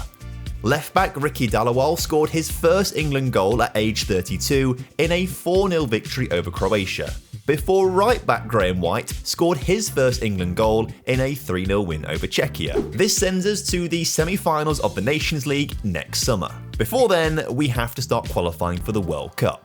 Greece, who are ranked 34th in the world, are probably the only side who could cause us an issue. 31-year-old Ryan Rees is still showing us why he's our main goal threat, as he scored a hat-trick in a 7-0 win at Wembley against Bulgaria to start off qualifying. Then a rotated lineup travelled to Lithuania and won 5-1 to continue the good work. But I am aware these teams aren't particularly good. Back in the Nations League, we lost 2-0 to Spain in the semi-finals, and then despite taking the lead, we fell to a 2-1 defeat against France in the third place playoff. So maybe this ageing team is starting to lose its edge against Europe's better sides, and that makes me very worried for the upcoming World Cup. But right now, there's not much I can do about that. It looks like we are going to have to stick with a lot of these older players. So we got back to thrashing the lower ranked nations in World Cup qualifying, as we beat Greece 5-0 and Montenegro 8-0 in September to take control of the group. Bulgaria caused us 4 issues, as they scored 4 goals past us in Sofia. But incredibly, we've scored 5 goals of our own to just win the match 5-4. So we had to make a statement when we played against Lithuania. And I think a 12-0 win at home, with backup striker Edward Bennett scoring 5 of the goals, is a real statement of how good we actually are. But then again, we only managed to beat Greece 2-1 in Athens for our lowest scoring game of the qualifying rounds. In our final match, we had a huge 8-0 win against Montenegro, meaning we qualified for the World Cup by winning every single game in the qualifying stage and collecting a plus 46 goal difference. But somehow, we didn't even have the top scorer in the group, let alone all of UEFA qualifying. So we're in pot 1 for the World Cup draw, meaning we avoid 3 of our former nations in Ivory Coast, Japan and Mexico. To be fair, there isn't an easy team in pot 2 based on world rankings, and the USA, who are ranked 14th, are one of the more difficult teams to be put up against. And even pot 3 is tough, but I'd be happy with Cape Verde or South Africa. So naturally, we get a tough draw with 43rd ranked Paraguay, but I have no worries about anyone in pot 4. Although I do recall the UAE, ranked 65th in the world, causing us a couple of issues when we were in charge of Japan. But I think we should win our group, which will help us avoid tougher nations like Spain and France, who obviously beat us recently. We did get some confidence from our pre-tournament friendlies, although we only beat Mexico 1-0 thanks to being awarded a very dubious penalty. And whilst we had 23 shots to Brazil's 4, we couldn't actually find the back of the net. But still, I feel like they are positive results. Maybe we could actually do something quite nice here at the World Cup. But the team, for the most part, is still on the older side, so we're going to have to rely on experience rather than raw talent. But 2 of the older boys, Tim Penfold and George Webster, who are actually both playing their football in Saudi Arabia, scored to beat Paraguay 2-0 in our opening game to show the old boys still have it. The match against the USA was a goal fest. Every time we took the lead, the USA had a response for us and drew back level, meaning we go into the halftime break with the scores at 2-2. But in the second half, we pulled away and scored 4 goals without reply to win our second match of the tournament 6-2. We then had a bit of a shock as the UAE scored first in our final group stage game, but we were rescued by Warren Jones. This was the 26-year-old's debut, and he repaid my faith in him by scoring a hat-trick, as we eventually went on to win the match 4-1, topping the group with maximum points. This sets us up against Uruguay in the second round, where we only just managed to scrape a 1-0 victory. So we enter the round of 16, where we're up against 14th in the world Algeria, and we started to panic when the North Africans scored first.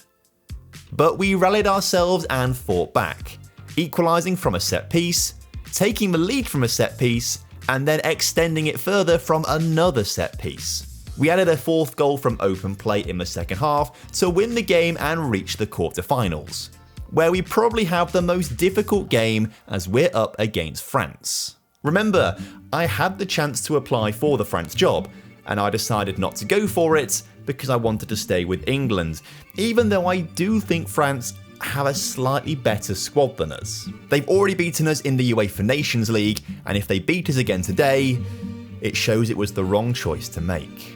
27 minutes in, we had the first highlight of the match, and France allowed Mia to dribble into the area and score the game's opening goal. Then, just 90 seconds later, Rutherford put an incredible pass through to Warren Jones, who doubled the lead. We are lucky to be 2-0 up as neither side have created much else from the first half. We wasted no time in the second half and we started off strong, as we intercepted a goal kick, got the ball forwards quickly and allowed George Webster to make it 3. Then just 4 minutes later, we got the ball on the near side and placed a perfect low cross into the path of Mia, who scored to make it 4-0.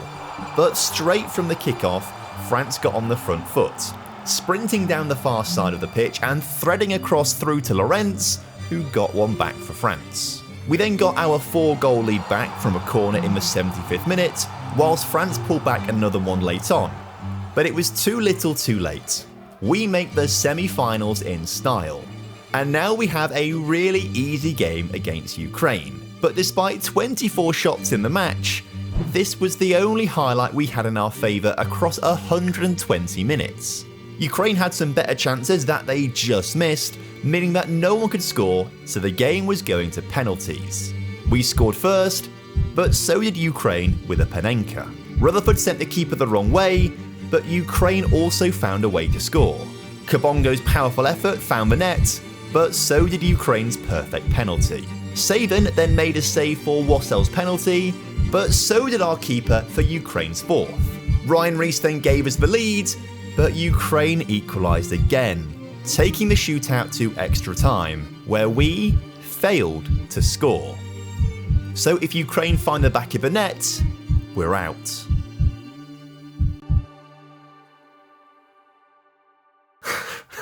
You cannot make this up. We lose in the World Cup on penalties. But don't worry, Ukraine lost in the final. Against Venezuela.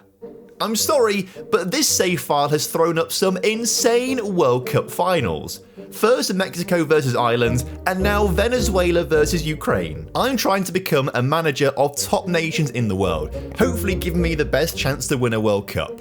But no, should have just joined Venezuela instead. And annoyingly, we now have to leave the England job, because the only continental competition that we haven't yet won is Copa America. And frustratingly, we only have a choice of Colombia, Chile and Uruguay. Ideally, I wanted to be the manager of Brazil or Argentina, although given what we've just seen in the World Cup, one of these teams might actually be a lot better to manage than Brazil or Argentina. Colombia are actually ranked 11th in the world, so I think they're worth a shot.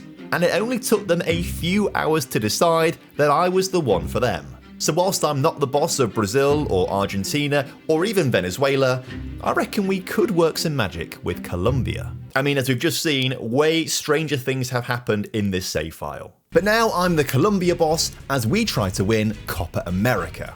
The best two players are our starting centre-backs. Chavera is the experienced head who plays for Man City, whilst Pinilos is the young upstart who's been collected by PSG in one of their Wonder Kid raids on South America. And it's a familiar story further up the pitch.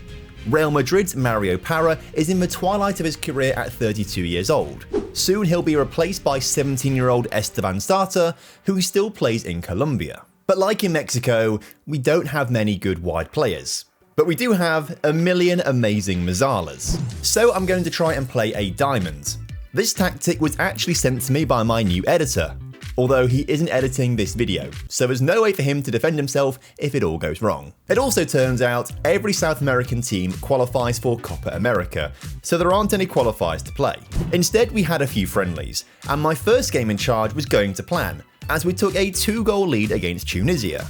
But then the North Africans were handed a very soft penalty, which they scored, before finding the back of the net late on to draw the match 2-2. And things looked to be going south when we conceded 5 minutes in against South Korea. But Real Madrid's Mario Parra got us back on level terms before we took the lead of the game just before half-time. Para then made it 3-1 75 minutes into the match, before our other starting striker Leiva made it 4 in the 90th minute, giving us our first win.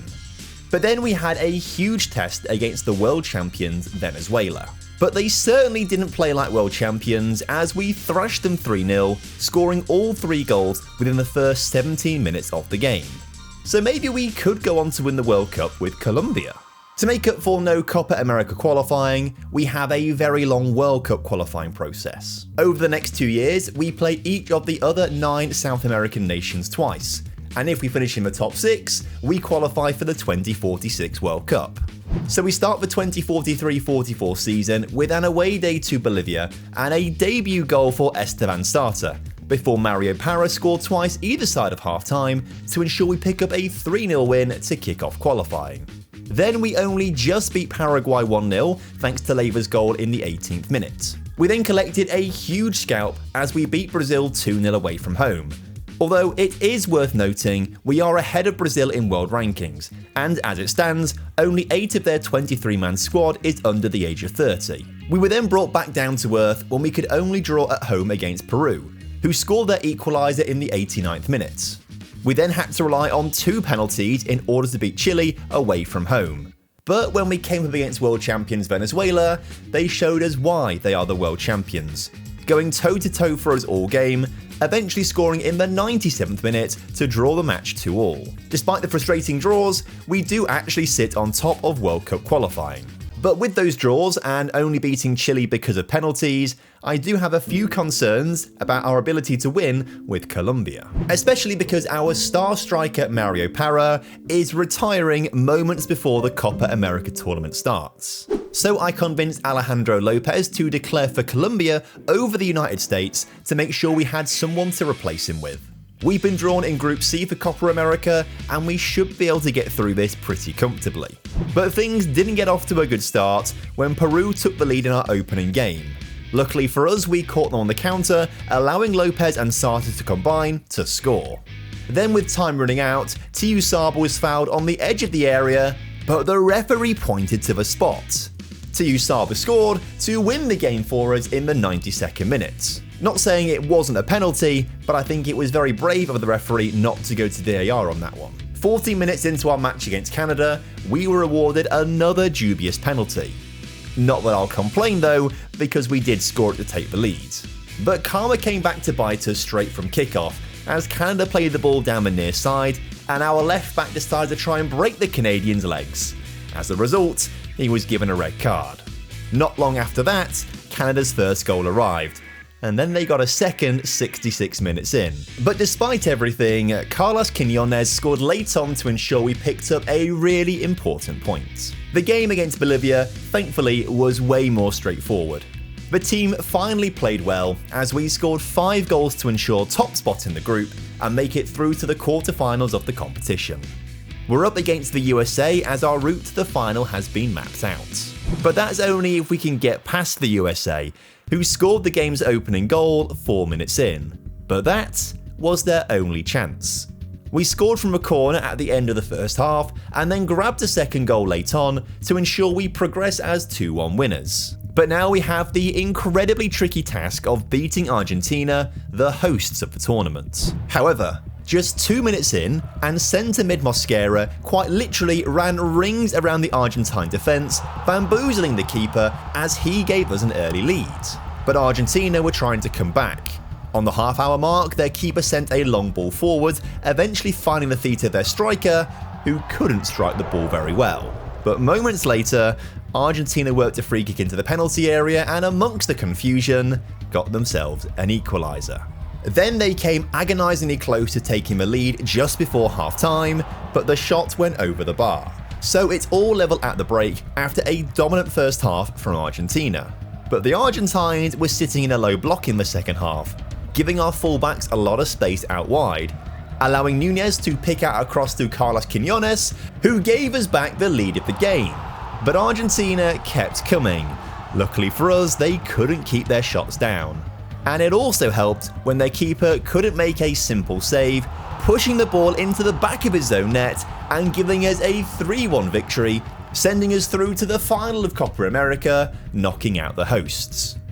But to lift the trophy, we're going to have to beat Brazil.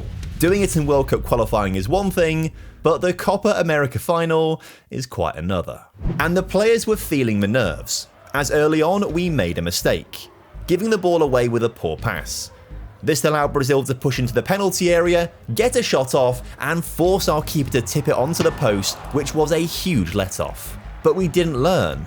We gave the ball away far too easily again, but this time, the eventual shot went just wide of the post. But once we got into a rhythm, we created some good chances of our own, getting Sata through on goal, but he also couldn't hit the target. Then, just before half-time, we had a great chance from a free kick, but the ball went just over the bar. So we go into the break at 0-0 with 0 shots on target for either side. Early in the second half, Brazil had a chance to come forwards, but again they just could not get a shot on target.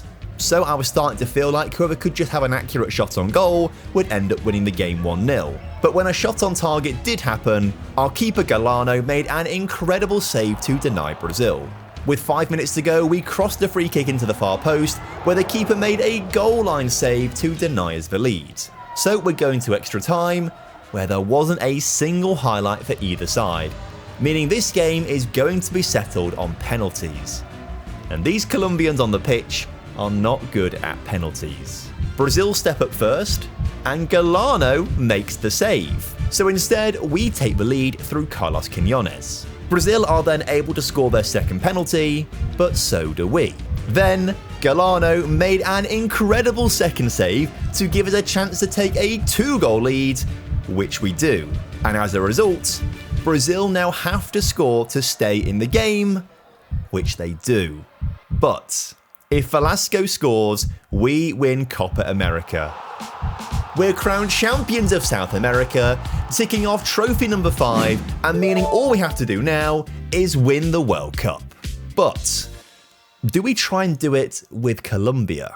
You see, I haven't actually felt fully convinced by this Colombian side, even though we did just win Copa America with them. Plus, some big hitters got knocked out early in this summer's European Championships, with France and Spain not even making the knockouts. Although somehow the French manager has kept his job, but Spain is available. Once upon a time, they were my nemesis, beating us in every World Cup possible. But now, do we join forces? Well, they have offered me the job, so I took it. Centre midfielder Chichu is probably our best player, but at 30 years old, might be on the decline by the time the World Cup comes around.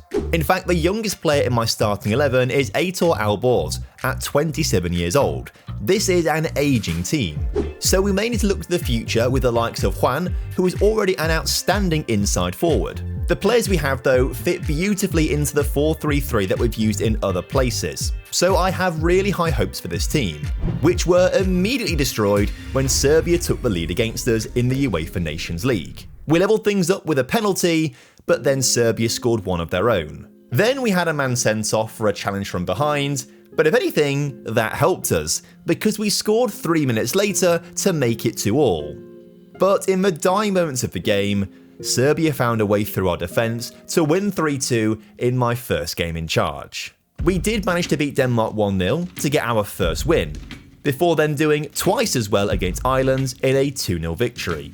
This means we go top of our UEFA Nations League group.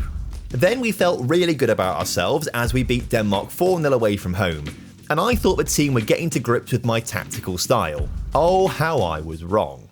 We took the lead against Serbia just before the half-time whistle, but then they equalised in the 90th minute to draw the game 1-1. And then despite taking the lead in Dublin, we fell apart completely, played dreadfully, as the Irish scored twice to win the match 2-1. As a result, we only finished second in our Nations League group and don't progress to the knockouts. I think we may have made a really big mistake coming to Spain. Should we have stuck with Colombia? Thankfully, our World Cup qualifying group is pretty kind. Our toughest opponents are going to be 43rd ranked Wales. Although we didn't look very convincing against Kosovo, relying on a stupid own goal and then a big defensive mistake leading to our second in the 92nd minute. Luckily, Kazakhstan was way easier as we won 9-0 to round off a very eventful up and down season in charge of Spain. So we kick off the 2045-46 season away at Scotland. But we left it late to win, scoring our first goal in the 88th minute and then grabbing a second in the 6th minute of stoppage time. Thankfully, we got all our goals in the first half against Malta as we won 4-1 in front of our home fans. But against Wales, we once again faltered, as we could only manage a 1-1 draw in Cardiff. So although we are top of our qualifying group, we're only 2 points ahead of Wales. Another slip-up could cost us big time. Luckily, we beat Kazakhstan 3-0 and Kosovo 4-0 as we dominated both matches. Scotland then fell as we thrashed them 5-1 in Valencia, before travelling to Malta and beating them 5-0 to put us on the brink of qualification. There was just one goal in our game against Wales, and luckily it was for us. We stopped the Welsh from qualifying and topped the group to get ourselves on the plane to Australia. We're in pot 1, which means we avoid these other international heavyweights. Given how shaky we've been though, any one of these teams from pot 2 could beat us, especially 23rd ranked Nigeria. Pot 3 is maybe even stronger than pot 2, and 34th ranked Czechia will be very tricky to beat. But I think I'd back us against anyone from pot 4. And 53rd ranked Thailand should be a walk in the park. But the draw could have been nicer, so if we're going to win the World Cup, we have to do it the hard way. We kicked off the tournament against Thailand, and scored our opener 10 minutes into the match. Not long afterwards, we doubled that lead. But Thailand aren't to be underestimated, as they came back and scored one of their own just before half time. So I threw the water bottle at the break, and the players responded by scoring 50 seconds into the second half, and then categorically won the game when we scored our 4th an hour in. Next up was Czechia, and it felt like a weight was lifted off our chest when we scored the opening goal 3 minutes in. Half an hour later, we made it 2-0, which allowed us to play with a lot more freedom, resulting in our 3rd goal an hour into the match. But maybe we got a little bit too free with the ball, as the Czechs scored a consolation goal late on. But 2 wins mean we qualify from the group, so I was happy to rotate against Nigeria, which maybe we should be doing more often, because we scored 4 times past the Africans to complete a clean sweep in the group stage. But we have a tough fixture with Senegal in the second round. Or we thought it would be tough. We scored our first goal just 14 minutes into the game, and then grabbed a second 90 seconds later. Senegal then had a man sent off half an hour into the match, which opened the floodgates. 1 minute after the red card, we made it 3-0, and then relied on right-sided inside forward Juan to come off the bench and score twice late on to win the game 5-0. But now we have to beat Serbia, the team who got the better of us in the UEFA Nations League. So we need to have a strong start to the game, which is exactly what we did, scoring 24 seconds into the match. We then grabbed a second goal just 4 minutes later and made it 3-0 before a quarter of an hour had even been played. But after that, we were on the back foot. Serbia pulled one back late in the first half and then grabbed themselves a second on the hour mark. But luckily for us, they couldn't find a third, meaning we sneaked through to the quarterfinals. Here we're up against another team we played in the Nations League, Ireland. Also, notice how Colombia lost to Brazil, which shows we made the right choice in jumping ships. The game turned out to be pretty routine. We had 15 shots to Ireland's 3, and as a result, we were able to comfortably win the game 2-0 and make it to the semi-finals. And we're going to have to beat our former nation England for a chance to reach the final and maybe even take on another one of our former nations in Mexico. Although as an Englishman playing against England in the World Cup semi-finals, I do feel very conflicted about this. England had the first chance of the game, but they put their near post header wide of the mark. They were then able to clear our free kick, but when the ball was put back into the middle, right back White fouled Cortazar, giving us a penalty. But Villanueva was the villain, as he had his spot kick saved. But he didn't let the miss affect him. The next opportunity he was given, he made sure he was perfectly placed to tap in Cortazar's cross. And England didn't seem to figure out that getting the ball to the byline and crossing it into the middle was our game plan, as we pulled the exact same move again to double our lead. So at the break, we are dominating. And midway into the second half, after not much was happening, I made sure to sit back and protect our lead. Not a single highlight followed, which means we progressed to the final and we are one game away from potentially completing the International Hexagon Challenge. All we have to do is beat Germany in the final.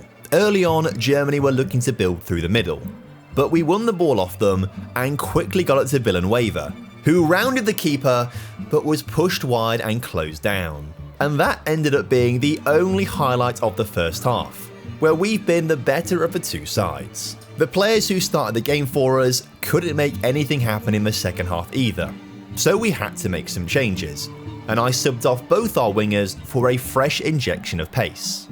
And of course, encouraged the entire team. But even that didn't work, as we were heading to a highlightless second half, until we had a free kick in the 82nd minute, which was totally wasted. I'm not even sure why that was a highlight. But then in the 90th minute, Germany had possession and were looking to build out from the back, but they gave it away. Quickly we got the ball forwards, but Juan's cross was cleared. So we fired it back into the mixer, which set off a chain reaction of shots being blocked, with the ball eventually falling to the substitute Juan, who scored in the 91st minute to win us the World Cup and complete the International Hexagon Challenge. AFCON with Ivory Coast, the Asian Cup with Japan, the Gold Cup with Mexico, the Euros with England, Copa America with Colombia, and the World Cup with Spain. If you've managed to make it all the way through our journey, thank you. I really hope you've enjoyed it, and if you have done, make sure you subscribe to the channel for plenty more epic journeys just like this one, and this one appearing on screen for you right now, that YouTube and its wild algorithm has specifically chosen especially for you because it knows you're going to love it. So check it out and let me know what you think.